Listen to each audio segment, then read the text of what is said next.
Thank you very much.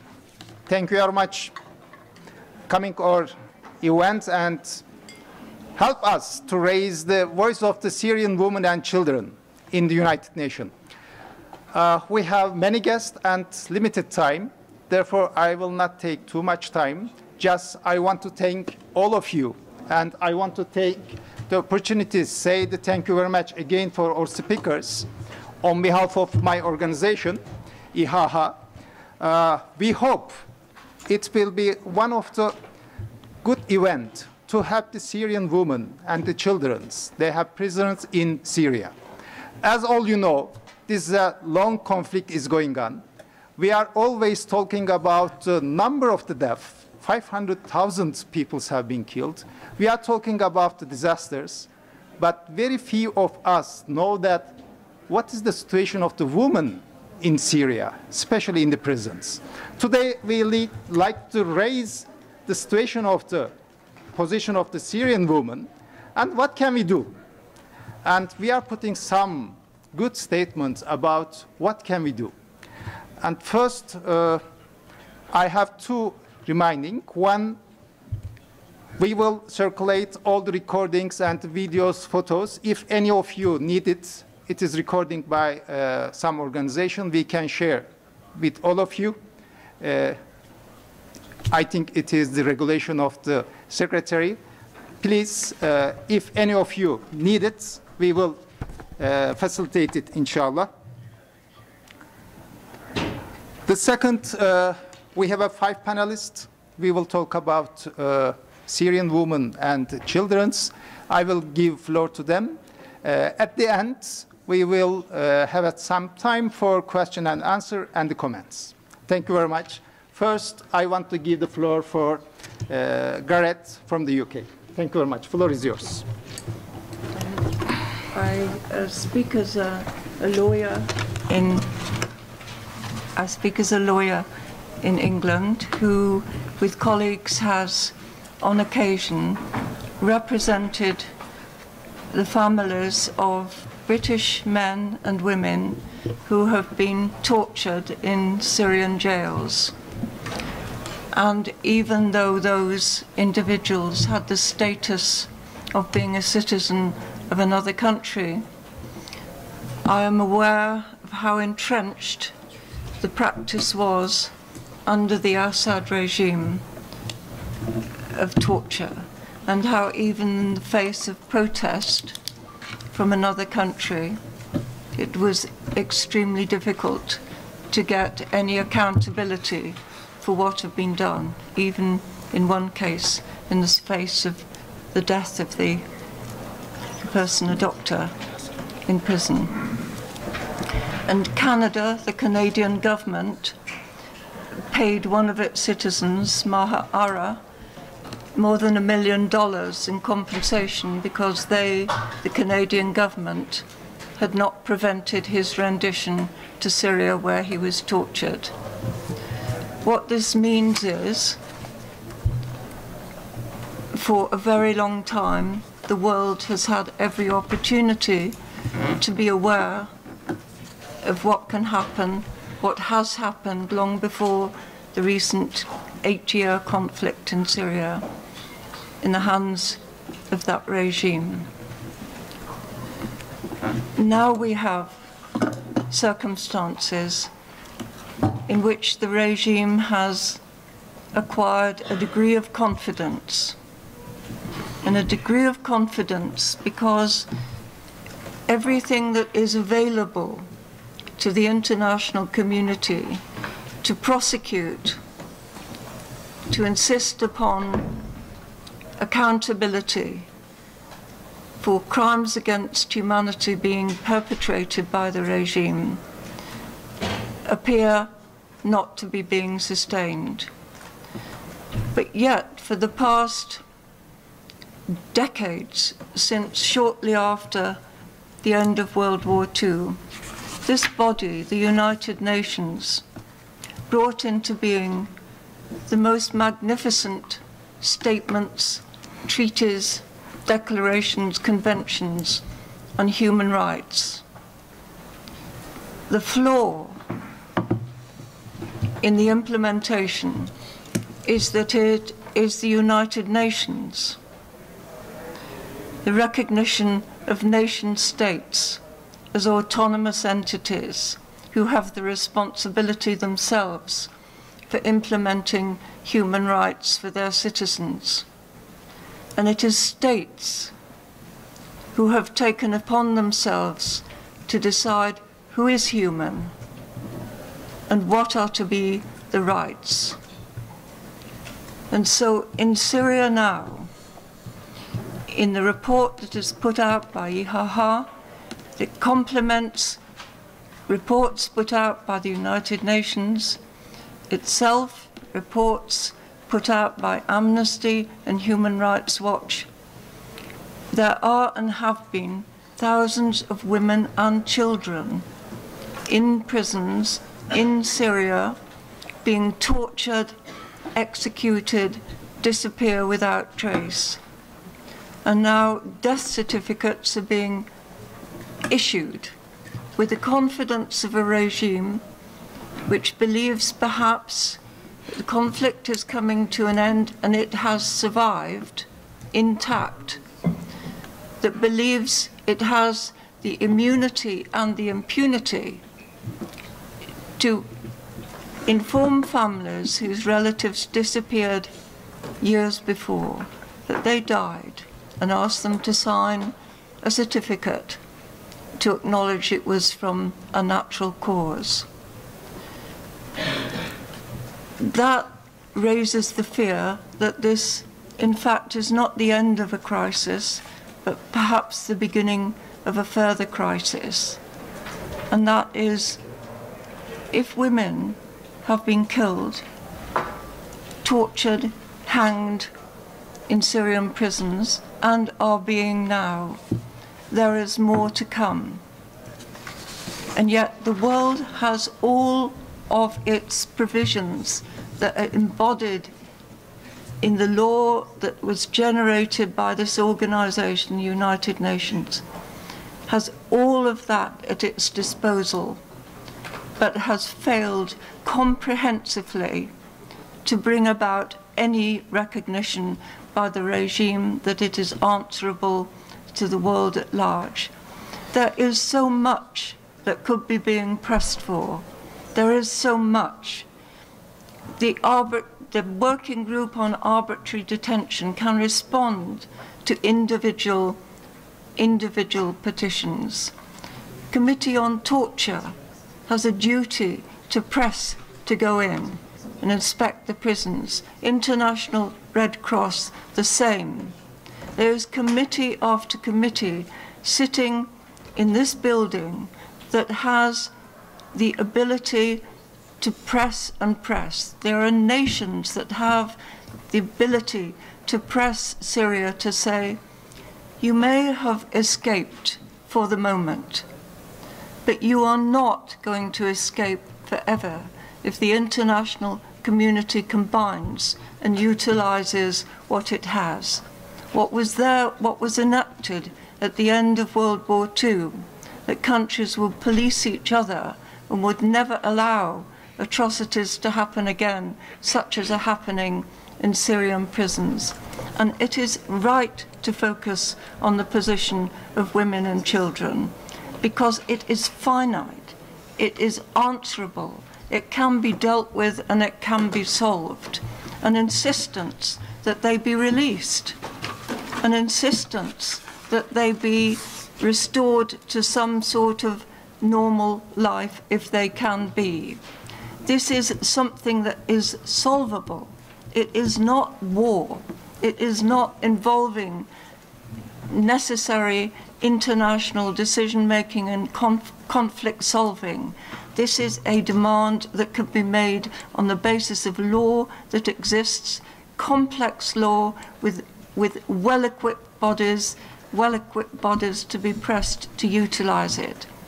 So we are here to articulate the rightness of what exists, the rightness of what is meant to be in law, that the Syrian regime one day will have to account for, one day may face the International Criminal Court, not just the leaders of the regime, but those in the prisons who have carried out the atrocities and are still carrying them out. One day, perhaps, they will be answerable. But in the meantime, they should know that the sooner releases can take place, the fewer deaths, the fewer atrocities, the fewer casualties, then the time has begun for the rule of law to be established as it was always intended to be by this international body and by our collectivity in committing ourselves to never again let what is happening now happen again. Thank you. Thank you very much, Gret. Now I want to give the floor for Sister Rahaf before to watch the video. Majid, please, floor is yours.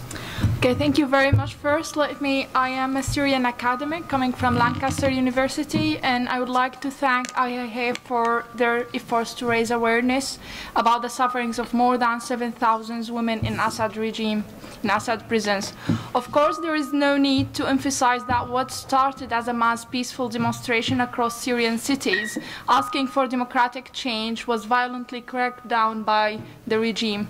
It was in that very moment of March 2011, where both men and women, for the first time in many decades, that notions of freedom, democracy, dignity, and representation were explicitly aspired for. The Arab uprising was not only about a question of democratic change on the political level, but also an inspiring moment for Syrian women to ask for their personal and political freedoms. This brings us to the questions of how was the Ba'ath regime dealing or treating Syrian women before the 2011 uprising. It's well known that the Ba'ath regime has always represented itself as a seemingly secular regime that aims to promote women's rights and equality. However, in practice, this regime has imposed a national ideology that is masculine and gender biased. The Ba'ath ideology is based on gratifying sacrificial heroism and militarism as the basis of what defines notions of citizenship, national membership, and belonging. Therefore, there is a propagated cult of fighting and killing as means to support the regime's survival. Having this militaristic and masculine ethos as the defining characteristic of what makes a citizen, the regime has legitimized use of violence against women even before 2011. This lack of recognition of women in Syria as equals to men is manifested or can be manifested in many articles of the penal law and nationality law. Some of these articles legitimize and normalize the use of violence against women, others disregard women's right to give her citizenship to her children. Of course, after 2011, it was a national movement with no clear or explicit gender-specific agenda, but rather an aspiration for transitioning to democracy for both men and women. Now, the pressing question is that after 2011, this militaristic and authoritarian regime has used women as a pressure card to suppress any social mobilization or political activism. But it's also important to understand that this regime is using women to upgrade its authoritarianism and re-legitimizes its authority through using women. This is through tokenizing women and bringing them to the fore as part of the regime's claim to gender equality. This gives you a clear idea that women are used and mobilized by the regime, whether for rehabilitation, legitimacy purposes, or to suppress Syrian civil movement. In light of such ideological basis of this regime and with the existential threat this regime faced in the wake of mass protests in 2011, severe repressive measures were used to ensure its survival. These violence measures created the worst humanitarian crisis in history. Therefore, this 8 years of chronic war has killed more than 450,000 civilians and more than 6 million displaced in the country, another 5 million migrating outside the country. Women and children constitute the majority of people who lost their lives. Women and children are the most affected, with more than 13,500 women that have been imprisoned in Syria so far. And more than 7,000 women are still being tortured even while I'm speaking. raped, and subjected to various inhuman torture. The Syrian regime has used rape as a tool of coercion and intimidation. Now, in order to break the cycles of violence and impunity that have destabilized the Syrian societies in the last 4 decades, and particularly the last 8 years, there is a need to support a Syrian-led and implemented transitional justice process. And this is because transitional justice is the means through which Syria can confront its past and start the process of rebuilding a sustainable peace. It's also important to note that building strong political structures, restoring the rule of law, and securing a foundation for reconciliation initiatives, we need to empower and restore the dignity of victims. Our first step towards establishing peace is emphasizing that women detainees are not numbers, but humans who have to be released immediately and with no conditions. Also, to create a sustainable peace, we need not to forget that the cost of impunity and lack of accountability for what happened in the 1970s and 1980s should not be repeated. So, in my opinion, that some of the demands that should be made by us, or we ask the UN, is that first, immediate release of Syrian women and children with no conditions, so there is no need, there should be no politicization of the women detainees inside. The UN must ensure the realization of effective measures to protect women and children in the Syrian conflict, establishing a culture of accountability that would ensure the prevention from acts of revenge and retaliation. And accountability should include those directly responsible for crimes, those who ordered or encouraged the crime, and the widespread abuse of human rights, and also the institutions that facilitated those practices. Lastly, I need to confirm that in order for the Syrian society to overcome a legacy of large-scale past and current abuses, the UN, Syrian independent institutions and NGOs, and other effective regional actors, there is a need to ensure the implementation of effective measures to establish accountability, serve justice, and achieve reconciliation. This cannot be achieved without stopping the Assad regime and its allies from violating human rights through kidnapping, raping, and abusing women. My final message for today is to be in the words that is given from a woman's survival, now an activist for peace and accountability. Her name is Amina Kholani. She is one of those organizers for Families for Freedom, and she has 2 messages for you. The first, in her own words, I'm reading, "In fact, it's hard and very difficult to get a sense of what a freedom or a human dignity means when my friends are still imprisoned and have unknown destiny." Her second message is that there cannot be a realization of peace or establishing of peace without holding those who killed my 3 brothers accountable. Finally, as a Syrian academic, I am aware of the many talks regarding reconstructing Syria. And while these talks include funding projects to build the destroyed cities, the regime is reconstructing Syria through rebuilding the statues of Bashar al-Assad's father.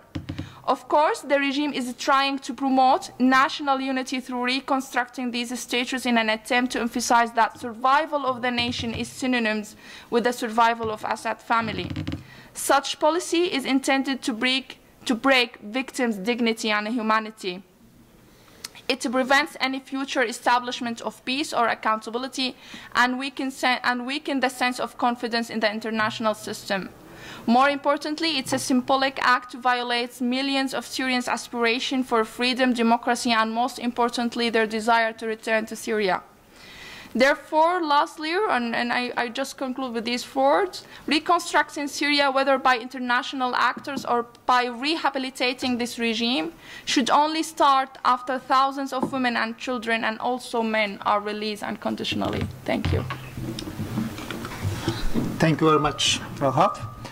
Before to listen the witness, one of the witnesses of the Syrian prisons, we like to show a very short video about our campaign and situation of the Syrian women and children in prison.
7,000 women and children are tortured and abused in the Syrian prisons.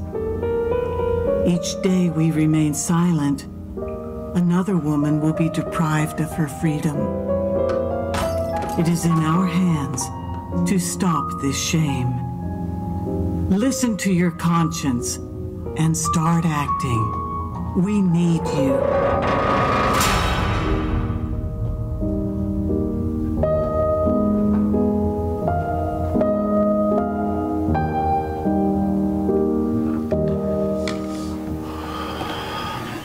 Yes, we need all of you.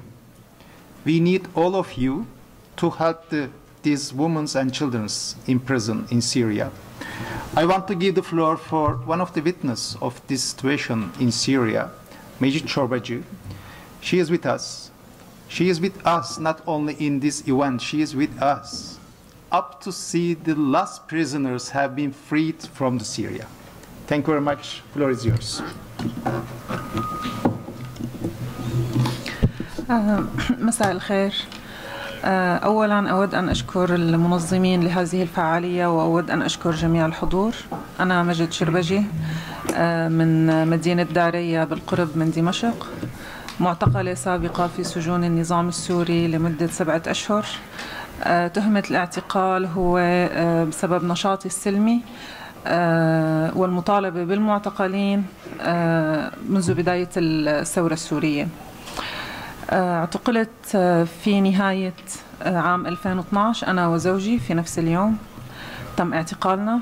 عندي 3 أطفال تم اعتقالهم بعد اعتقالنا ب3 أيام أيضا. طبعا أنا لم أعلم باعتقالهم لأنني كنت مخفية في أحد الأفرع الأمنية في دمشق أنا وزوجي. وطبعا الاعتقال في سوريا عندما نقول اعتقال ليس اعتقالا بمذكرة اعتقال قانونية ونظامية، وإنما هو حالة خطف واختفاء قسري. يعني يتم إخفاءنا تحت الأرض لسنوات. هناك أشخاص الآن معتقلين تحت الأرض لا أحد يعلم أين هم. حتى داخل المعتقل وداخل السجن ممنوع علينا أن نذكر أسماءنا من أجل التعتيم على المعتقلين. فكنا ندخل إلى السجون في أرقام ويمنع على يعني نخاطب بعضنا في الأرقام وليس بالأسماء، من أجل إذا خرج أحدنا لا يستطيع أن يقول من رأى في السجن أو من كان معه في المعتقل. لهذه الدرجة النظام السوري يعتم يعني ويحاول أن يخفي، وهذا بحد ذاته هو تعذيب نفسي عندما تتواجد في مكان لا تعرف متى ستخرج ولا تعرف وليس هناك أي محاكمة ولا أحد يستطيع أن يراك، وأهلك الذين في الخارج لا يعرفون أيضا أين أنت. تم اعتقال أولادي بعد اعتقالي ب3 أيام دون أي سبب لمدة يوم كامل. تم تعذيب الكثير من المعتقلين والسجناء يعني أمامهم وإرعابهم بهذا الموضوع. طفلي الصغير كان عمره 2.5 عندما أخذوه، وابنتي عمرها 7 سنوات وابني 8 سنوات. يعني نتكلم عن أطفال لا يعرفون أي شيء تم اعتقالهم لمجرد لأن والدتهم ووالدهم قالوا لا للنظام السوري. سأتحدث قليلا عن ظروف المعتقل السوري. يعني أتوقع أكيد جميعكم سمعتم عن سجون يعني السورية، ولكن هي لا تشبه السجون حقيقة. يعني ليست سجن، يعني لا أعلم، هي يعني مكان مظلم تحت الأرض بطابقين، لا يرى النور ولا يرى الشمس، مكان صغير جدا.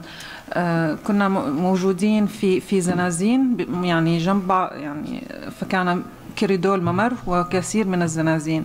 نحن النساء كنا في زنزانة ضمن زنازين كثيرة للشباب. كنا في زنزانة بالضبط يعني 2 في 2 مساحتها.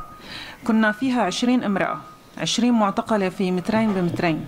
يعني بشكل فعلي نحن لمدة 7 أشهر لا نستطيع أن ننام كما ينام البشر، وهو أن يمد الإنسان رجليه ويضع رأسه على هذا الشيء غير موجود. وإنما كنا نعتمد موضوع المناوبات نصفنا يقف ونصفنا يجلس حتى نستطيع أن تسعنا الزنزانة.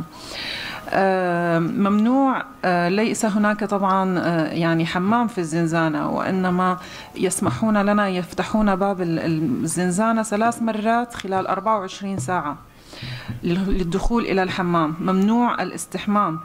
أنا بقيت 3 أشهر لم أستطع أن أستحم على نفس ملابسي. جميع المعتقلين في السجون السورية يصابون بالجرب من كثرة يعني الأمراض وقلة النظافة، وكثير منهم يموتون بسبب الجرب. أنا أصبت بالجرب، وطبعا ليس هناك أي أدوية ولا أطباء يداوون يعني هذه الحالة. أصبت بالجرب، وعندما خرجت من المعتقل يعني حتى هذه اللحظة عندما أتواجد في مكان ضيق أو معتم يعني تصيبني نوع من الحكة يعني كحالة نفسية على الوضع اللي كنت أعيشه في المعتقل. معنا في السجون نساء حوامل، نساء معهم أطفال. في هذه الزنزانة الضيقة التي لا ترى النور يوجد نساء معهم أطفال في هذه الزنزانة. الوضع كارثي. يتم تعذيب النساء والشباب يعني طوال الوقت، وأصوات الناس التي تعذب طوال الوقت نسمعه ونشعر بحالة يعني العجز وحالة اليأس من هذا الأمر. قاموا بتعذيب زوجي أمامي أكثر من مرة، وقاموا بخلع حجابي أكثر من مرة من أجل الضغط علينا لنتكلم ونخبرهم ماذا نقوم وماذا نفعل. أخبروني أكثر من مرة بأنهم اعتقلوا أولادي، ولكن كنت دائما أحاول أن أنكر هذا الشيء في عقلي لأنني لا أريد أن أصدق هذا الأمر. يعني مهما تحدثت لا أستطيع أن أوصف يعني السجون، وضع السجون السورية ب10 دقائق حقيقة، ولكن مهما تحدثت الوضع كارثي. كانوا كل يوم يفتحون صباحا الزنزانات ويقولون أخرجوا، يعني بما معناه أخرجوا الجثث، لأنه يوميا كان يوجد جثث يعني ناس تموت خنقا في داخل، فيخرجوهم من الزنزانات ويضعوهم على الممرات، ثم يجمعوهم في البرادات ويدفنوهم في مدافن جماعية لا أحد يعرف أين هي حتى الآن. الأسوأ من الاعتقال أيضا، طبعا الاعتقال سيء جدا، ولكن عندما أتكلم عن النساء والأطفال داخل المعتقلات، يعني النساء كان عندها دائما حالة الرعب، طبعا غير الرعب من النظام والتعذيب. طبعا تعرضت لكل أشكال التعذيب داخل المعتقل، ولكن أيضا في مشكلة المجتمع في الخارج عندما يخرجون من المعتقل، ونظرة المجتمع لهؤلاء النسوة وأهمية العناية بهم من أجل والأطفال من أجل إعادة دمجهم في المجتمع. لأن بصراحة يعني جميع من يخرجون من السجون يخرجون بحالة نفسية يعني مزرية من كثرة التعذيب وكثرة الآلام وكثرة الظلم والقهر التي يمارس عليهم في المعتقلات. أستطيع أن أقول بأن النظام السوري يعني في سوريا في دمشق لوحدها أكثر من 15 فرع أمني، والنظام السوري يضع المعتقلين في جميع يعني ليس فقط في الأفرع الأمنية، وإنما جميع الأماكن في دمشق يوجد فيها معتقلين. عندما كنت في المعتقل كنت أسمع أصوات السيارات فوق رأسنا، يعني تخرج، لأنه كنا نحن تحت الشارع، لدرجة أنني عندما خرجت من المعتقل بقيت أكثر من شهر يعني لا أستطيع أن أمشي في الشارع، لأنني أشعر أن هناك أرواح تحت مني، يعني تحت قدمي عندما أمشي. كان شعور يعني سيء جدا، بأنني أشعر أينما يعني دست في أي مكان على أي طريق فهناك أشخاص تحت هذا المكان يتعذبون ويتأوهون ويعانون. كما قالت صديقتي رهف، النظام يستخدم النساء كورقة ضغط من أجل يعني المفاوضة بهم.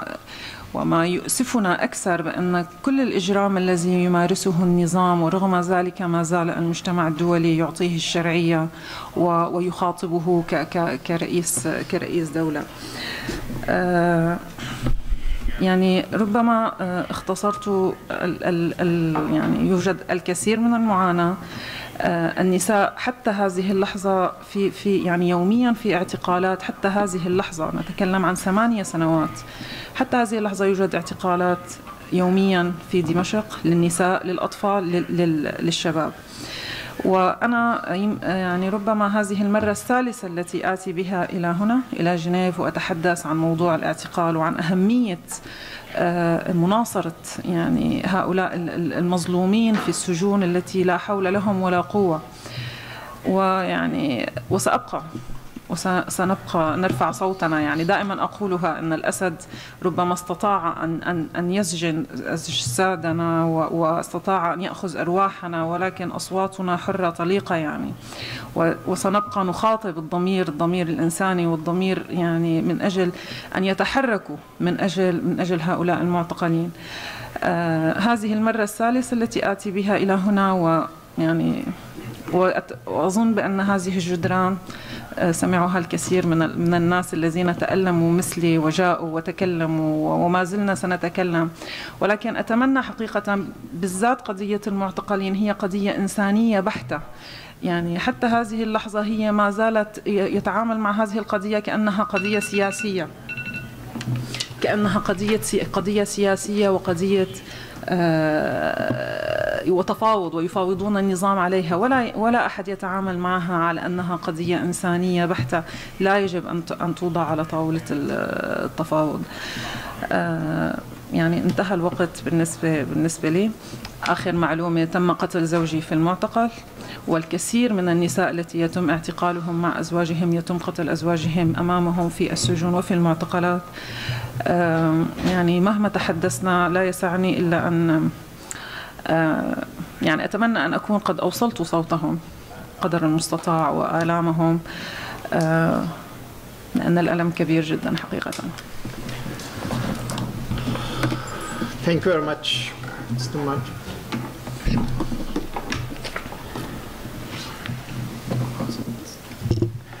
Thank you very much. I'd like to give the floor for Izzet Shaheen. He will give information about the conscious movements, what we have done and what we want to do. The floor is yours, Izzet.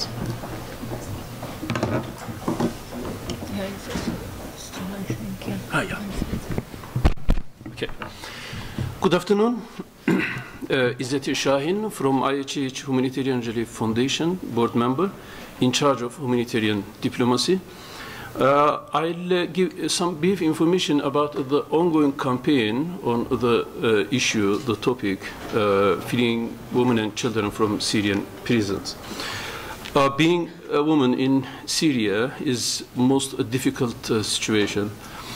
Over 13,000 captive women, 22,900 murdered women, 300,000 wounded women, and millions asylum seekers in different countries.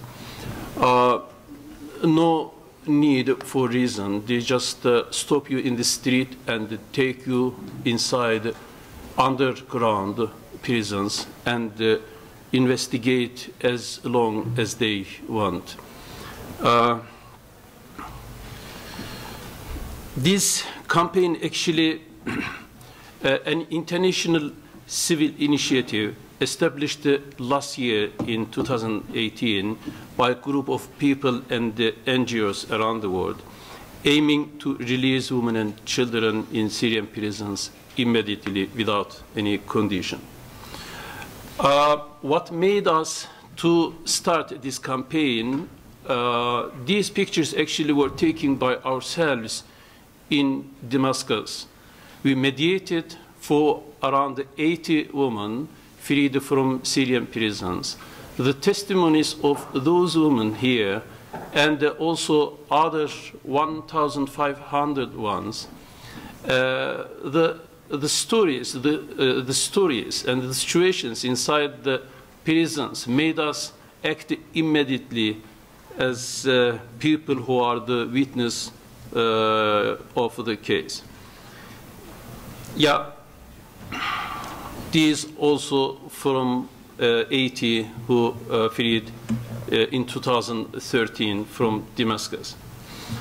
Okay, In 2018, the Conscience Convoy started from Istanbul to Syrian border to raise the issue in international media. Over 10,000 women from tens of different countries came together. In the end, they had an event of silent cry declaration in the border. These are the photos from last year's event. And right after the Conscience Convoy, we started visiting several states, leaders, opinion leaders, and also parliaments around the world. And it was very fruitful. The promises came from Kuwait, Ukraine, Malaysia, Indonesia. Also, dealings started with the Astana member countries, Iran, Russia, and Turkey. With the efforts of the Turkish president, now the topic in the agenda of Astana negotiations. This year, 20 April, we had an international press conference in Istanbul with the participants from 45 countries, supported by 110 countries and more than 2,000 NGOs around the world, calling again urgently action to secure release of women and children in Syrian prisons.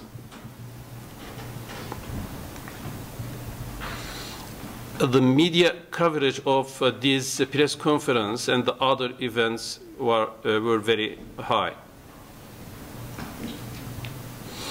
Now, it is a request also, everybody who listened this message, to sign a petition still taking place. Over 200,000 people signed the last 2-3 weeks, but we aim to have at least 1 million signatures to raise this message.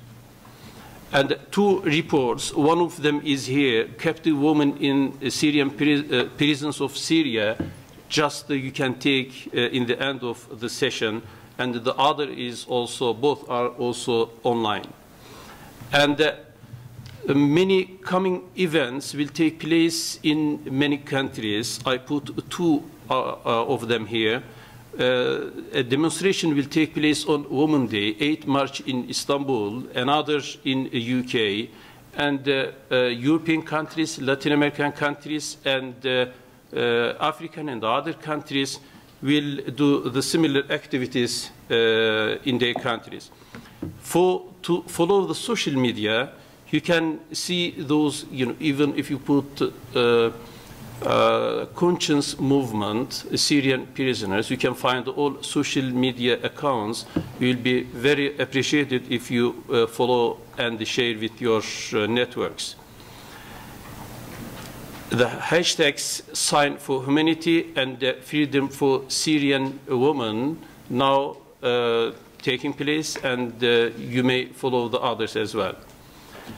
Lastly, I'd like to complete with the message from Secretary General saying sexual and danger-based violence in conflict is not only a terrible, life-changing crime, it is also used as a tactic of war to terrorize families, dehumanize communities, and destabilize societies. We must end this horror. Thank you very much. Thank you very much. It is also a request. We call all the leaders of the world, please, the woman is not a weapon. The children is not a weapon. Please don't use the women and children as a war tactic, as a war weapon. Anytime it can be happen for all of us. Be aware. I want to give the floor to the last speaker, Amal Qasir, from the US, Syrian citizen and American citizen. He will share with us. The floor is yours, Amal. My name is Amal, and my name means hope in Arabic. Yeah. My fatherland is Syria, and I chose to wear a green dress today because once upon a time, my country was green. We will bring up the torture because this is what it has come to as a result of the silence of the world nations. And I come here today with a poem because I expect everybody in this room and everybody in this building to ornament their memories with torture. Because the memory of this world carries torture, but it also carries greenery. Syria's people weep inside of her. Her belly filled with prisons. Her Palmyra spine a staircase with Shabih fingerprints in the drought, leading to dungeons with torture tool chandeliers, pliers and knives, rubber cords and smiling rapists, with human teeth as trophies they wear around their necks. War relics like teenage carcasses and bullets next to bags of bread and body bags. Syria keeps record of the tortured, despite the shrapnel spinal taps, despite sarin gassing her memory, despite broken fingers, bloody teeth, and ripped out throats. She recites the name despite the vetoes of the weapon suppliers. She remembers the neglected because atop the Palmyra palace of torture were ruins that were far more photogenic. When gangs of leftover warriors destroyed those ancient pillars, the world was so devastated. How could we destroy something so beautiful, we asked? How could we destroy history? As if the souls of the civilians beneath the sand were not beautiful enough. As if they were not valuable enough to have been considered destroyed. As if their lives were not a part of history too. We tend to mourn the ruins when we ought to mourn the lives our silence has ruined. Stones do not matter when people are inside of the earth instead of the rock. My name is Amal, and my name means hope. I have lost 46 members of my family to bombs, to snipers, to starvation. Men have returned to their doorsteps having lost 50, 60 pounds on their body, cigarette burns on their flesh.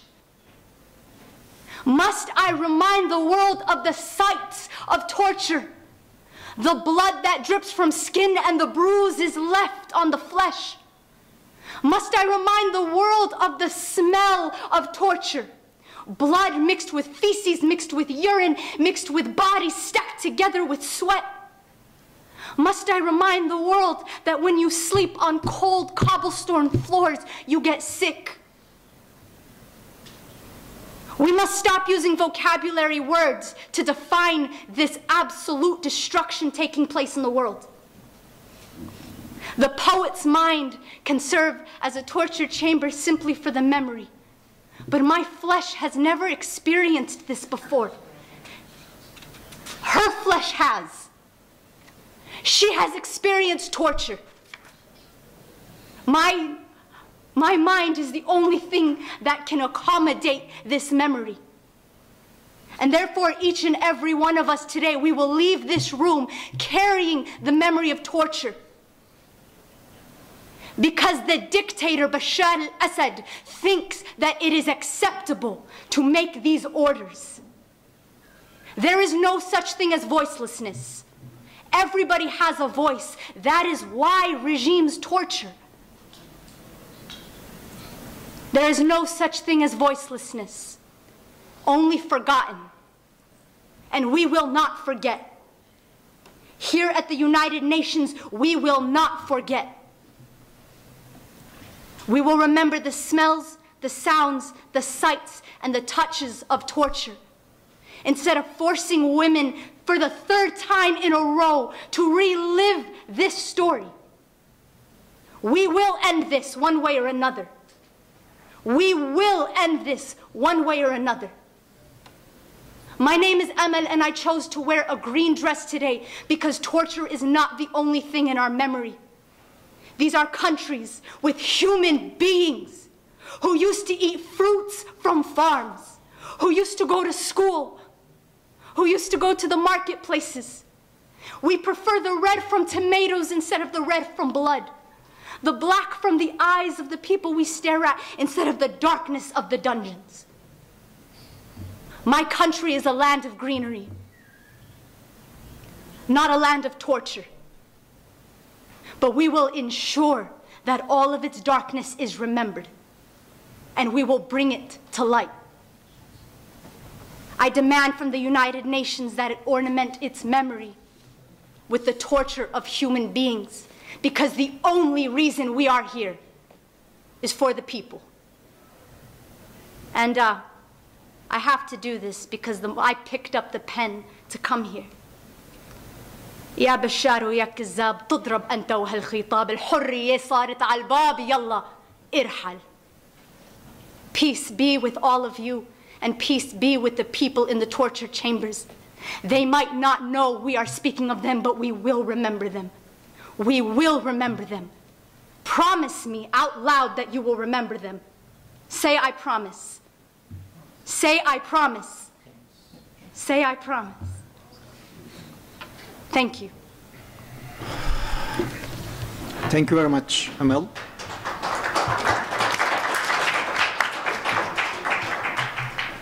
Yes, we are in United Nations, and we like to call Secretary General to be voice of these women and children, and to help us to release them.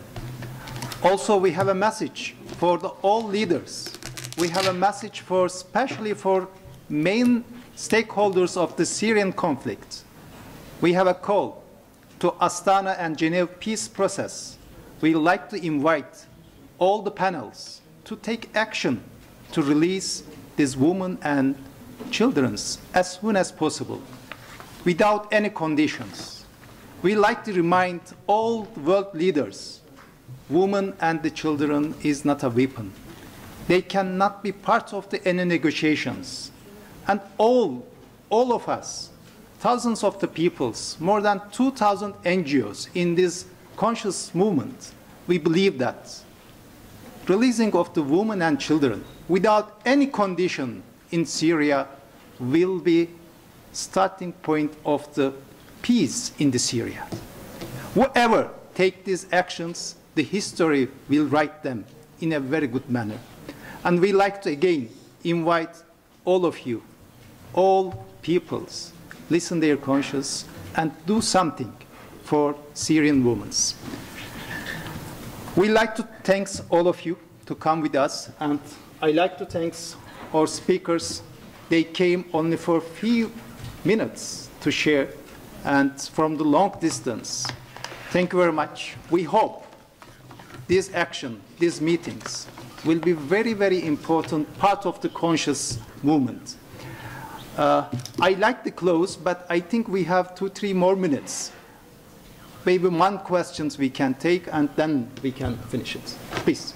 First of all, I'd like to thank you to Emma for her touching speech. I think it's affected everybody here in this room. Secondly, we've been following up Syrian peace talks in Geneva here last 3 years, and 9 rounds of the Syrian peace talks, no single step achieved under the United Nations Syrian Special Envoy.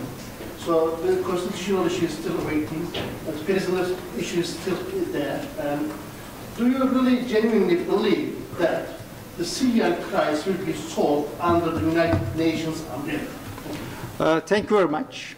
What I know, my experience, 30 years in the conflicts, the war is coming very speedily and very easy.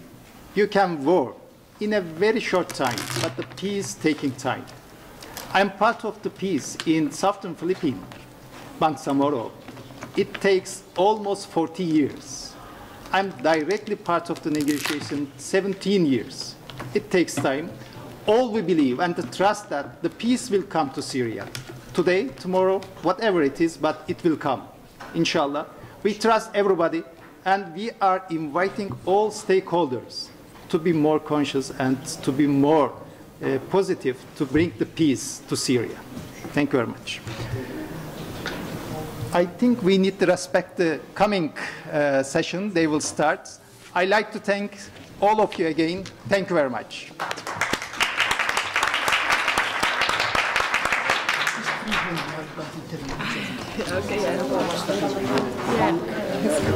Hello.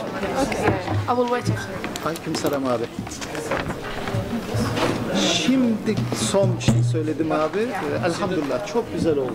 Fotoğraf alıyorlar da. İyi, çok iyiydi. Talha bir Var fotoğraf abi, alıyor musun? güzel rapor yazdılar, şey yapıyorlar. Çok iyi oldu. Ben arayayım mı size abi 2 dakika sonra? Fotoğraf alır mısın? Ortak birlikte diyor da. Tamam. Thank you very much. Thank you very much. Thank you very much. Yes. Great. Sorry, I didn't pronounce your name. Thank you very much. Thank you. But I really very nice.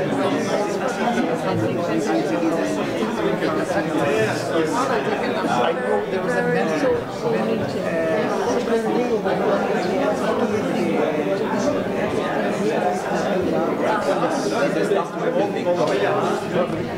Thank you very much. I never think that much effective. More than my imagination. Thank you.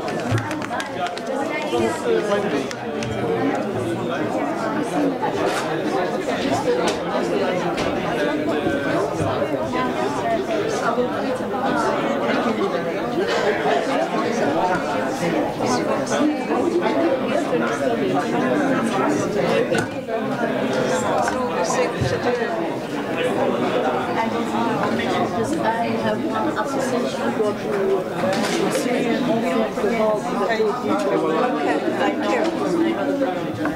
I'm from Iraq. Can I take this? Can I take this? Thank you. I think you're going to be pushed out because they have another meeting. I'm working for the Geneva International Center. You need to collect. Sorry, we want to spread the basket. We are working in the Middle East. Where do you work from? Here. Yes, we are based in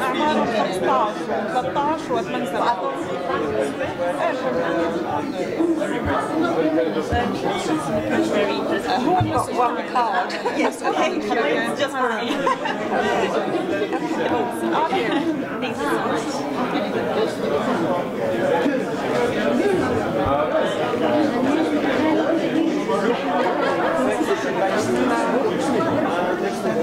I thought you were terrific.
Vice President. You remember?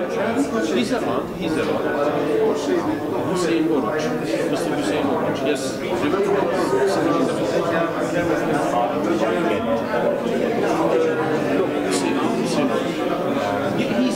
He's around. I'm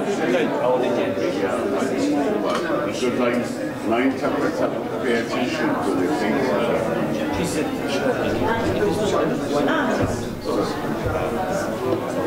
Thank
Teşekkür ederiz. Sağ olasınız. Siz nasılsınız? Vallahi çok koşturuyoruz. Vallahi bu yorumun içerisinde geldiğiniz için çok sağ olun. Rica ederim. Ben baştan izleyecektim. Portekiz'de bir şey var. 5'ten sonra ama geldim 15 dakika. Çok sağ olun. Görüşürüz. Ben Zanra'ya verdim.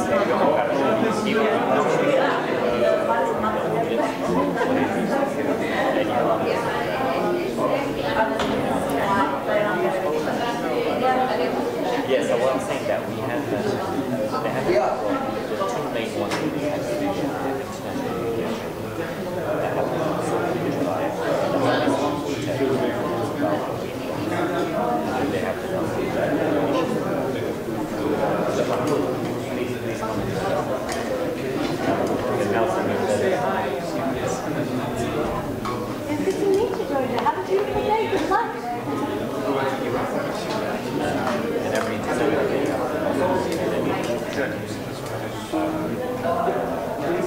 first they actually asked me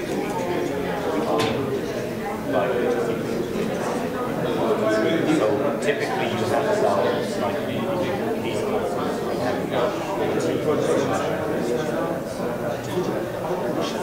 they have about 40 participants about 20 one of them typically yes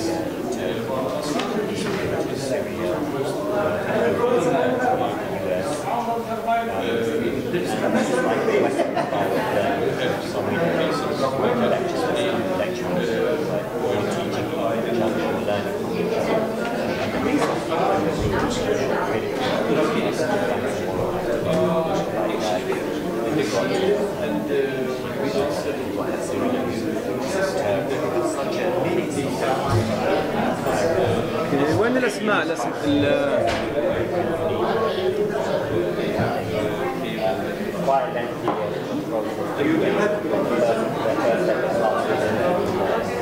الاسماء وين المفروض يجيبوها الاسماء هون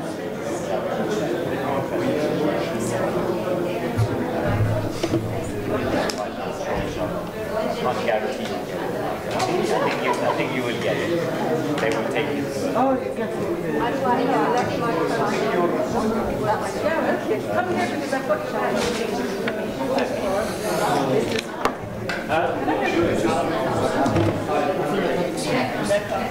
في مترجم ممتاز كويس خلاص اوكي يلا معناته بحكي بالعربي اوكي خلينا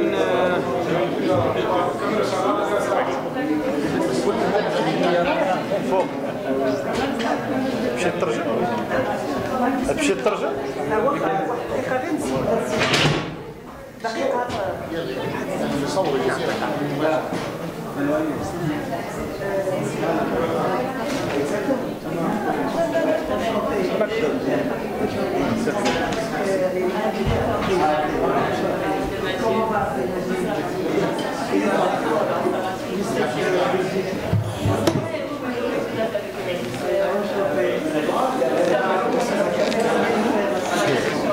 أقول لهم يخلصوك.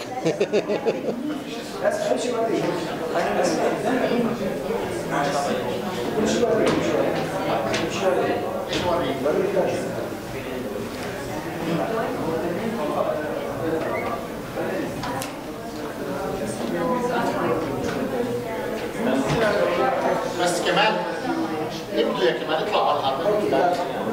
يا رياض يلا يا اخي لا تطلع عارفين اسم المنظمة؟ أنا القاضي.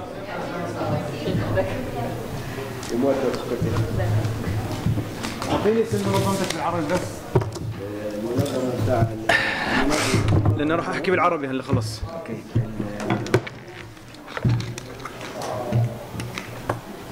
نجيب المي، نحط المي للجماعة.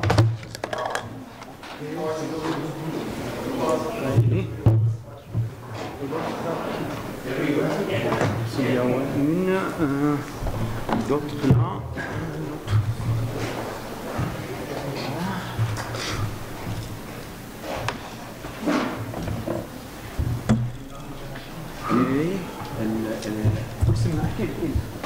المركز الدولي للحقوق والتنمية. لا منظمتك اللي في باريس. بالعربية الأكاديمية الدولية للحقوق والتنمية. أكاديمية للحقوق والتنمية. أوكي. الأكاديمية الدولية للحقوق والتنمية. أوكي بحكي عربي خلص. أوكي معناته أنطلق بالعربي. أوكي تمام خلص.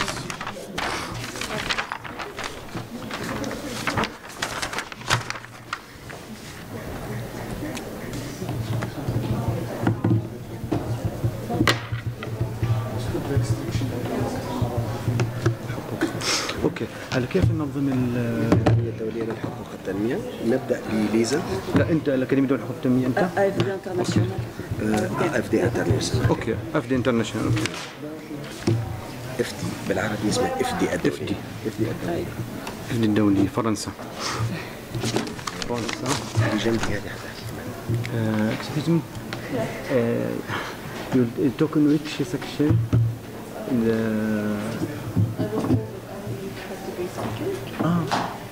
what is the name? Okay, write down because I will present.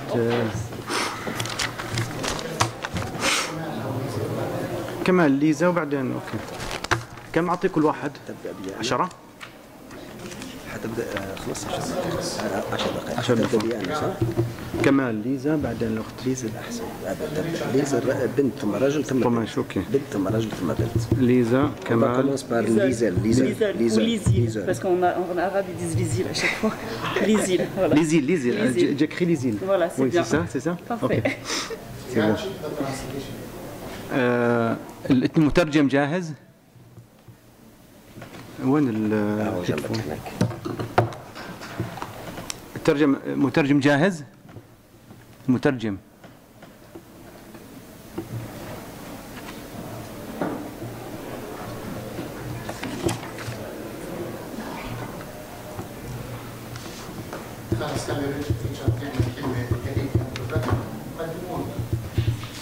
اوكي. انستازيا لاترين. اوكي اسيستنت تو بريزيدنت انترناشونال. ايش هاي؟ اورازيا دولية. المقدمة قلك خلي يبدأ. اوكي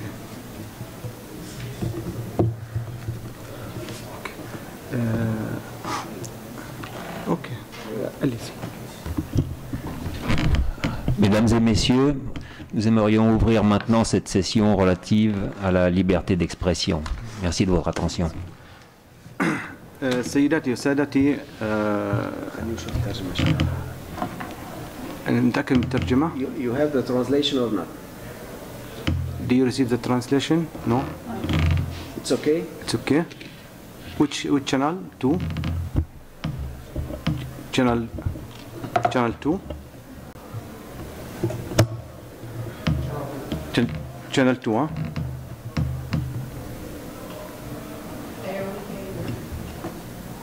Just, okay, maybe technical issue, just... تكلم. You can speak.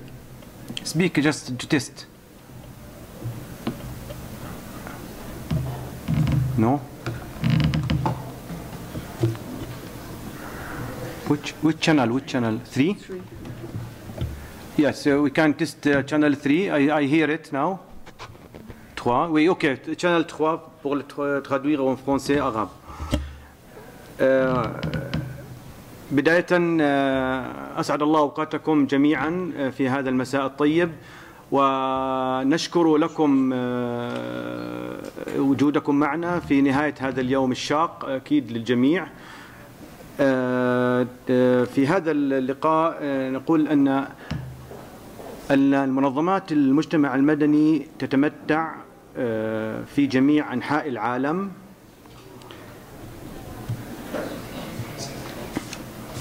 تتمتع بأهمية بالغة، وذلك لما تقوم به من أدوار مختلفة، سواء منها ما يتعلق بضبط أداء السلطات الحاكمة أو تقديم المساندة المباشرة أو غير المباشرة محليا أو دوليا. وتقوم هذه المنظمات بتغطية مجالات قد لا تستطيع الدولة الاستجابة لحاجيات مواطنيها فيها. ومن أهم هذه المنظمات هي المنظمات المدافعة عن حقوق الإنسان، حيث أن عملها يرتبط بتقرير وتنفيذ ما اتفقت عليها الشرائع الدولية في هذا المجال. ورغم ما تقدمه هذه المنظمات من خدمات، فإنها تتعرض في المقابل لمضايقات متنوعة، بدءا من التضييق الشخصي على أفرادها، وحتى تصل إلى حد إيقاف نشاطها وإغلاق مقرات عملها. وقد لا تكون الأسباب في كثير من الأحيان مستساغة لا عقلا ولا قانونا. ورغم أن عمل المنظمات المجتمع المدني محفوظة ومصانة بموجب القوانين والمواثيق الدولية، إلا أن الدولة تضرب بذلك عرض الحائط، رغم أنها قد تكون موقعة على هذه المواثيق أصلا. وما ينطبق على المنظمات ينطبق أيضا على الأفراد، حيث يتعرض الناشطون والمدافعون عن حقوق الإنسان إلى مضايقات متنوعة، تبدأ من التهديد المباشر أو غير المباشر، وتقييد الحريات، والتعرض للسجن والتعذيب والملاحقة المستمرة، وحتى التجسس على الخصوصيات. لغاية إجلاء النظر حول هذه المسألة، فإنه يسر المعهد الدولي للحقوق والتنمية في جنيف أن يقدم لكم ثلة من الخبراء في القانون الدولي والمشتغلين في الدفاع عن حقوق الإنسان لإلقاء المزيد من الضوء في هذه الندوة التي تقع تحت عنوان أوقفوا الإجراءات الصارمة وملاحقة المدافعين عن حقوق الإنسان. يشاركنا في هذه الندوة كل من السيدة ليزيل ترونزلر، عضو إفدي الدولية من فرنسا، السيد كمال العيفي، رئيس الأكاديمية الدولية للحقوق والتنمية باريس، السيدة أناستازيا لافرين من أورازيا الدولية للصحافة، و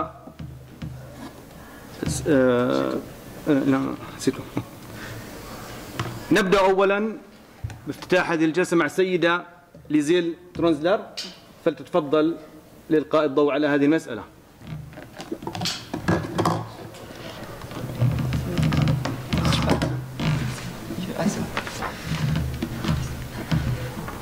Mesdames, Messieurs, bonjour. J'interviendrai aujourd'hui en ma qualité de membre de AFD International Bureau France, qui est une ONG qui participe à la défense, à la promotion des droits de l'homme, afin de parler de la liberté d'expression, ainsi que les restrictions auxquelles font face les militants, notamment dans les Émirats arabes unis, ainsi qu'à travers le monde. Puis je rappellerai également la notion d'un point de vue juridique, ainsi que son respect dans le droit international et européen. Alors, le droit à la liberté d'expression est un droit fondamental pour toute personne de penser comme elle le souhaite et de pouvoir s'exprimer. D'exprimer ses opinions par tous les moyens, comme nous le faisons aujourd'hui. C'est une réelle chance de pouvoir s'exprimer comme on le souhaite. Les composantes de la liberté d'expression sont la liberté d'opinion, mais aussi la liberté d'information. Voilà, il découle beaucoup d'autres notions de cette liberté d'expression. Je vais intervenir du coup sur, pour les Émirats arabes unis, sur les nouvelles lois régressives et le resserrement de l'espace politique, car il est vrai que les Émirats arabes unis, ainsi que d'autres pays, ont décidé d'adopter des nouvelles lois destinées à restreindre les activités des défenseurs des droits humains, ainsi que des journalistes, des opposants, des intellectuels. Il y a à peu près 1 ou 2 ans, le gouvernement des Émirats arabes unis a annoncé la création d'un parquet fédéral afin qui serait chargé des infractions liées aux nouvelles technologies de l'information. Notamment, justement, on peut rappeler l'affaire Ahmed Mansour, qui est défenseur des droits humains. On l'a vu notamment dans l'affaire des droits humains, qu'il a été arrêté, il n'a pas pu entrer en contact avec son avocat, il a été maintenu à l'isolement.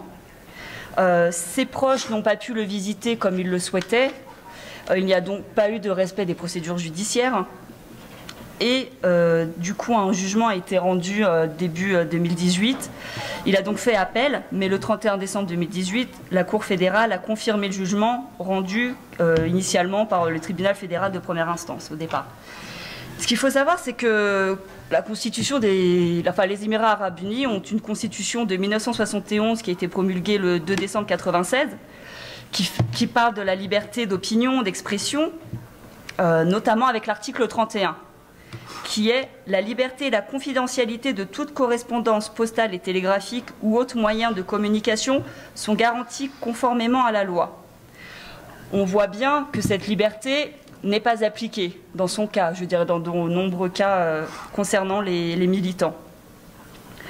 On ne peut pas s'exprimer comme on le souhaite, on ne peut pas faire part de ses idées, on ne peut pas militer. Et voilà, c'est déplorable qu'il y ait une constitution, mais qu'elle ne soit pas appliquée, enfin qu'il y ait une loi qui ne soit pas appliquée. Et sous couvert de ces violations des droits de l'homme, on parle de lutte contre le terrorisme. Alors c'est vrai que la lutte contre le terrorisme fait beaucoup débat, mais en même temps, grâce à cela, de nombreux pays ça leur permet de restreindre leurs libertés fondamentales, notamment de la censure, la dissolution d'ONG, le droit de manifester. Voilà, parce que comme je vous l'ai dit, on parle de la liberté d'expression, mais beaucoup d'autres droits en découlent. Le gouvernement utilise donc les dispositions pénales aussi relatives à la diffamation, et les lois antiterroristes pour arrêter les militants, les emprisonner. Mais bien souvent, on sait que, comme je vous l'ai dit, il n'y a donc pas de respect des procédures judiciaires. Mais quand ces personnes sont en prison, il y a aussi des cas de torture. On ne va pas s'arrêter seulement à les emprisonner. Il est bon d'en parler, justement. Il est vraiment important de parler de ce fléau et de ce que subissent tous ces militants qui sont comme nous ici présents. Et en parlant de la lutte contre le terrorisme, il faut savoir que nous sommes au 40e Conseil des droits de l'homme actuellement.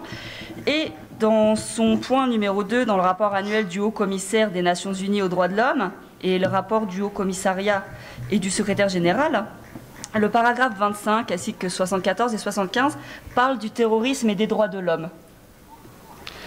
Alors, on essaye de préserver les droits des personnes, des civils, mais malheureusement, les lois ne sont pas toujours appliquées et c'est bien dommage parce qu'on ne peut donc plus s'exprimer librement. Je vais bientôt terminer pour parler du cadre juridique. La liberté d'expression est définie par la Déclaration universelle des droits de l'homme avec son article 19 qui dit que tout individu a droit à la liberté d'opinion et d'expression, ce qui implique le droit de ne pas être inquiété pour ses opinions, et celui de chercher, de recevoir et de répandre sans considération de frontières, il est important de le préciser, les informations et les idées par quelque moyen d'expression que ce soit. Voilà, nous avons également, dans la jurisprudence, qui est de la Cour de justice de l'Union européenne, 2 arrêts très importants, qui est l'Arrest and Dead Times de 1979, qui a justement rapport à la loi et à la liberté d'expression, ainsi que l'arrêt Handside contre le Royaume-Uni, toujours sur la liberté d'expression, qui va définir ce concept de besoin social impérieux pour répondre aux attentes de la nécessité et de la proportionnalité. En fait, la Cour estime que la liberté d'information doit prépondérer. Voilà, je veux dire, les journalistes, les militants doivent pouvoir s'exprimer comme ils le souhaitent.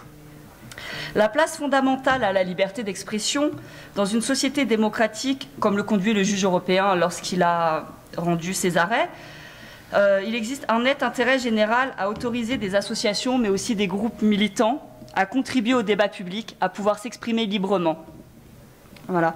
On s'aperçoit donc que la liberté d'expression est un sujet de haute importance, car ce droit fondamental de liberté d'expression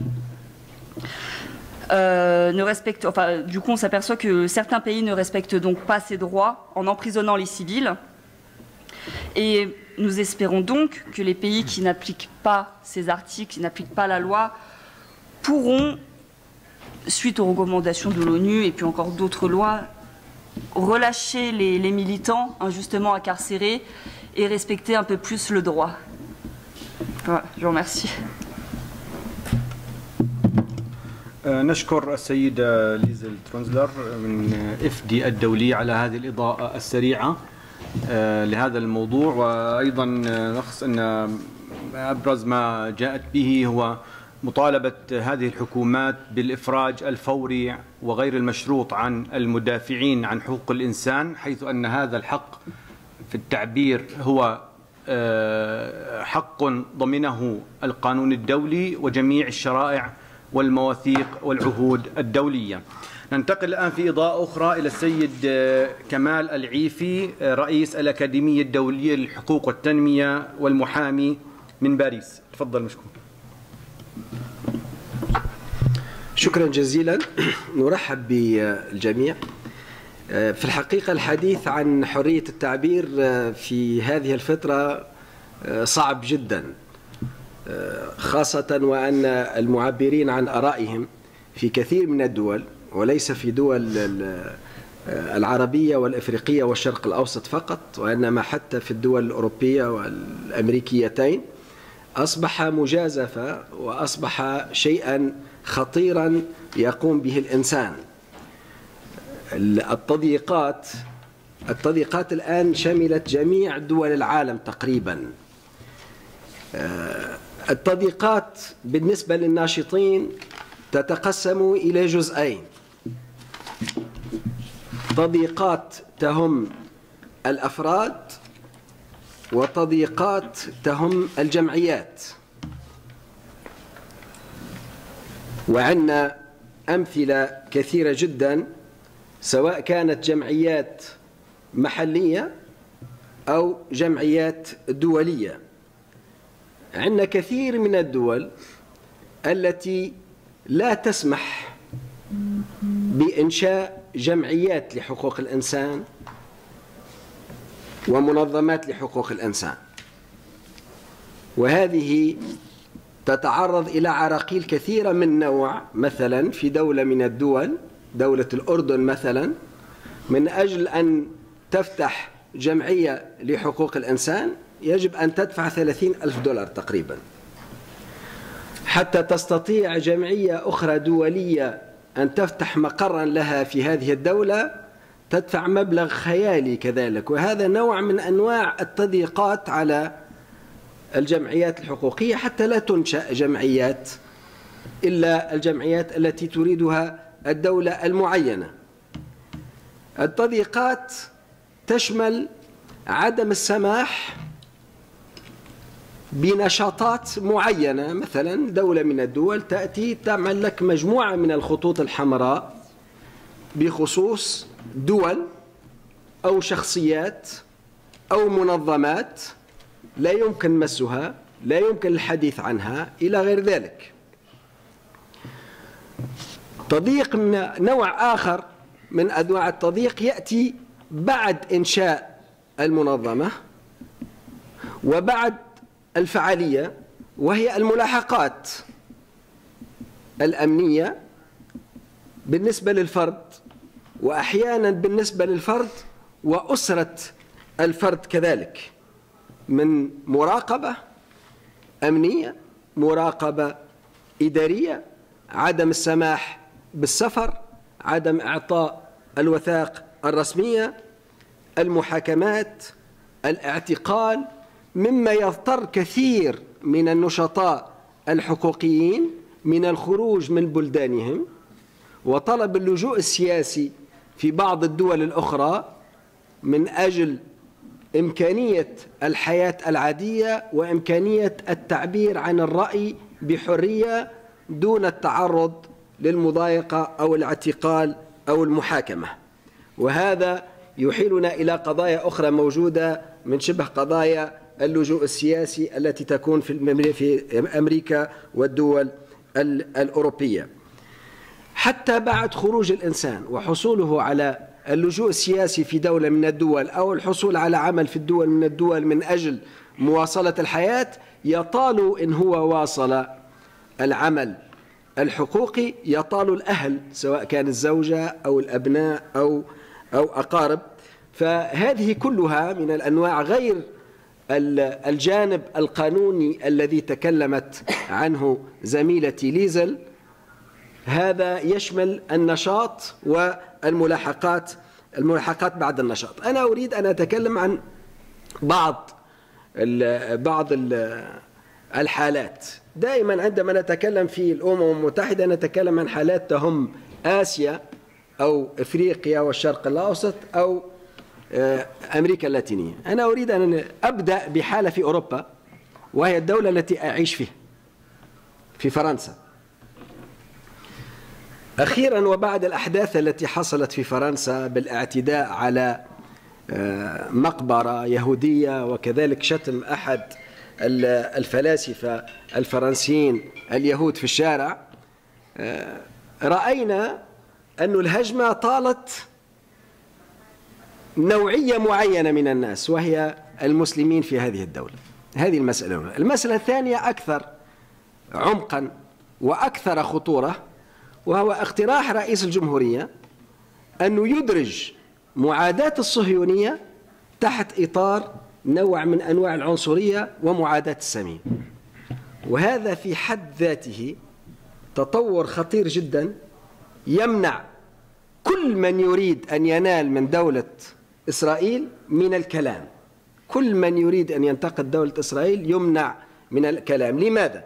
لأن الصهيونية التي كانت في يوم من الأيام مصنفة في الأمم المتحدة كفكرة إرهابية، ثم تصالحت مع الأمم المتحدة وأصبحت أيديولوجيا عادية، اليوم يريد التطور بها إن تكلم عنها إنسان إلى أن يوصم بالعنصرية ومعاداة السامية، مما جعل كثير من اليهود الفرنسيين يصدرون شريطا وثائقيا يتكلمون فيه أنه نحن يهود ضد الصهيونية، ولسنا ضد اليهودية، ولسنا ضد السامية، ولا نريد حرماننا من هذا الحق. هذه يعني أردت أن أبدأ بهذا حتى لا ننمط مسألة الاعتداء والتضييق على حقوق الإنسان أنها في منطقة معينة دون المناطق الأخرى. وأنتم ترون ماذا يحصل في الولايات المتحدة الأمريكية بعد دونالد ترامب في مسألة التضييق على الحريات والتضييق على حرية التعبير. بعجالة كبيرة جدا والوقت يجري، باقي 3 دقائق ونصف فقط، سأتعرض إلى 3 أمثلة أخرى. أبدأ بالأقل لعله وطأة في دول الشرق الأوسط والتي تهمنا الآن، وهي دولة المغرب، وما تعرض له نشطاء الريف من تضييقات ومحاكمات بسبب حرية تعبيرهم فقط، لأنهم قالوا لا نريد هذا النوع من التعامل معنا. كيف طالت هذه الملاحقات الصحفيين وكيف طالت الحقوقيين. أن تطال صحفي يعني أن تمنع صوتا من الأصوات الذي كان يتكلم من الكلام، لأنه الصحفي لا يصل إلى أسرته فقط ولا يصل إلى أصدقائه فقط، وإنما الصحفي يصل إلى الشعب ككل ويتجاوزه إلى الدول الأخرى. فمنع صحفي من الكلام هو منع منظومة كاملة من الكلام. وكذلك إعادة المحاكمات والتطور الأخير الذي حصل في المغرب للأسف الشديد، وهو تشميع منازل لأفراد بتعلة أن هذه المنازل تقع فيها اجتماعات ويتكلمون فيها الناس كلاما سياسيا. أصبح الكلام السياسي ممنوع، يطال أفراده منعهم وإخراجهم من بيوتهم وتشميع هذه البيوت على أن تفتح مرة أخرى أبدا. المثال الثاني هو الإمارات العربية المتحدة، والتي أصبحت بين ظفرين ملكة السجون السرية سواء كان في الإمارات أو في اليمن، وكيف الذي يغيب في الإمارات ويعتقل من الذين يعبرون عن آرائهم سواء كان من الصحفيين أو من النشطاء الحقوقيين، كيف عندما يغيب لا يظهر لا لأسرته ولا للصحافة ولا للمنظمات ولا من منظمة الأمم المتحدة، حتى أنه وصلت الأمم المتحدة إلى المطالبة بإطلاق سراح البعض ولم يطلق سراحهم. ومنهم للأسف الشديد إحدى الناشطات التي مرضت بسرطان داخل السجون وطالبت الأمم المتحدة من الإمارات بإطلاق سراحها، ورغم ذلك حولوها من مكان إلى مكان لا ندري أين هو، حتى أنه وصلت علي عبد النور، نعم اسمه علي عبد النور، وصلت الحالة إلى مطالبة الإمارات بإخراجها لتموت في بيتها ولم يفرج عنها. طالبوا بإخراجها لتموت في بيتها ولم يفرج عنها، وجاءت الأخبار أنها مريضة في السرير ومقيدة بالأغلال الحديدية على السرير وقد تموت في أي وقت ولم يسمح لها بالخروج. هذا ليس تضييقا فقط، ولكن هذا نوع من أنواع التغييب. المثال الأخير الذي أريد أن أتكلم عنه هو مثال أصبح معروف للعالم، وهو مثال مصر. يعني مصر الآن كل الذي تكلمنا عنه موجود في مصر، ونزيد عليه أن المنظمات الدولية طردت من مصر وأغلقت مكاتبها، والصحفيين مثل الصحفي الأمريكي الأخير الذي أراد بتاع الواشنطن بوست الذي أراد أن يزور مصر فاعتقل في المطار وحقق معه في المطار ثم أرجع إلى الولايات المتحدة الأمريكية دون أن يدخل إلى مصر.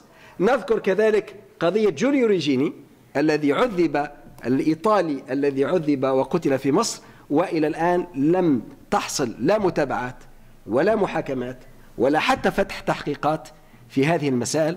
نرى أن المدافع عن حقوق الإنسان اليوم أو المعبر عن رأيه اليوم سواء كان في الدول العربية أو في الدول الأخرى هو يخوض مغامرة غير محسوبة العواقب، قد تكلفه حريته، قد تكلفه حياته، وقد تكلفه حياته ومن يحب في هذه الدنيا. وشكرا جزيلا. شكرا أستاذ المحامي كمال عيف على هذه الإضاءة الطيبة. وننتقل الآن في الإضاءة الأخيرة على السيدة أنستازيا لافرينا من الدولية دولية الصحافة إنجليش. سوف تقدم مداخلتها باللغة الإنجليزية. So, good afternoon, ladies and gentlemen. I will speak English. Hope it will not make any problem. So, the topic that we are talking here today is about human rights defenders. In my opinion, I guess many people around the world will support it, that we live in a century where information plays a key role. It doesn't matter if we talk about journalism or about any other spheres. The information is Slowly. Okay. I'm sorry. So the information is something to be distributed widely. And obviously human rights defenders play a key role to deliver the true information about the situation in their country and the situation that they worry about mostly to the wide audience. So, like, when we talk about human rights defenders, we don't mean only those who fight for the rights of people within the country against the government. We speak about the defenders who fight for the rights of people to live in an appropriate and sustainable environment, for the rights of women, for the rights of children. And also considering the situation that currently there are more than 50 bloody conflicts all around the world. I'm talking about the wars, especially civil rights wars, when a lot of people are dying, especially children and women.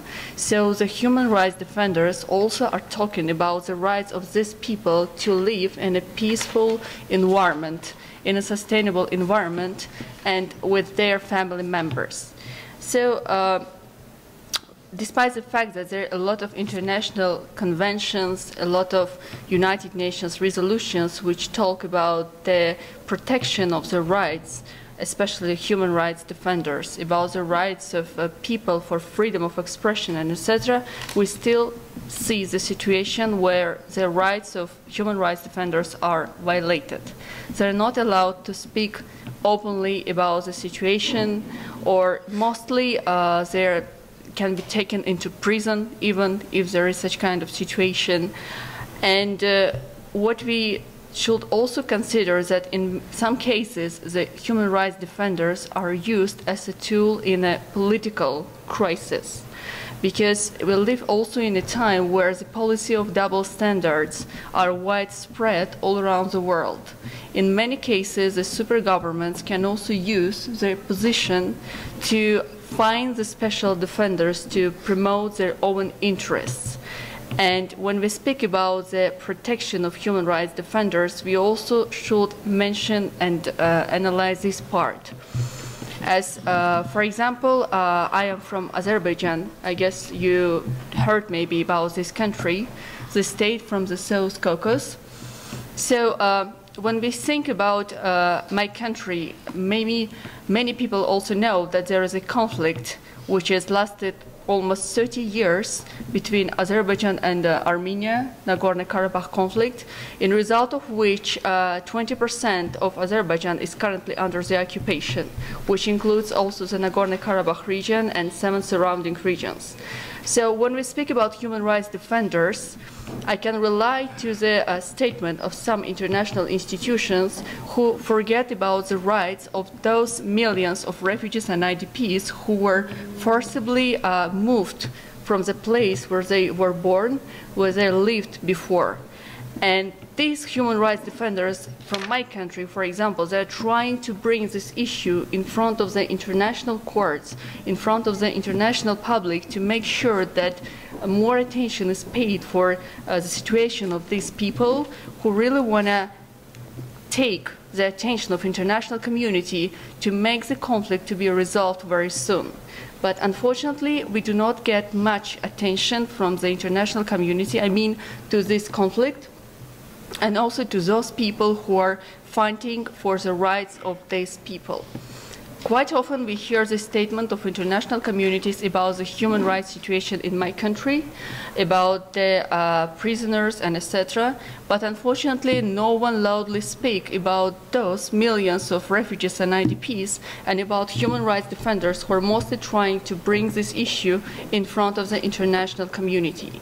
So that is one of the real examples when the human rights defenders are used maybe as a tool to somehow destabilize the situation or to be used to promote the interests of superpowers. In the same case, we can say that there is a double standards approach, because when we see the let's say, human rights defenders in one country doing something really important issue, the international community just close their eyes. And when the same situation happening in another country, in another state, unfortunately they're starting like a boom in the international debates, where people try to make sure more and more, let's say, people to speak about this situation. So what I want to tell you now, it's about when if we really want to make sure that the rights of human rights defenders, the activists and etc., especially also the journalists, which play a key role in our world, are protected and sustained, I think that international community should first of all develop the fair and real approach to the situation in each country. It can be my country where I'm from, Azerbaijan, or Yemen, or Syria, or Arab world. There should be stopped any division between the, let's say, the first countries and third countries. There has to be the fair approach to human rights defenders and the real human rights situation in each country. And also, secondly, what I want to mention, there should be a real fair work with a non-governmental organization who can play a key role to promote and protect the human rights.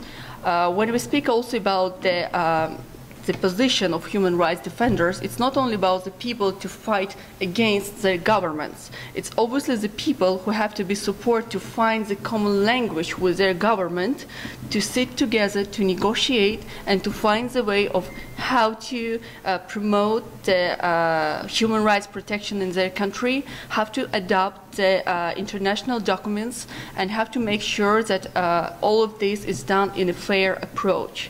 And finally, I want to say that all those international conferences where the human rights activists, the journalists, the civil society representatives have a chance to come up together and to talk about the situation in their country, about how they see the future world for peace, security, and stability.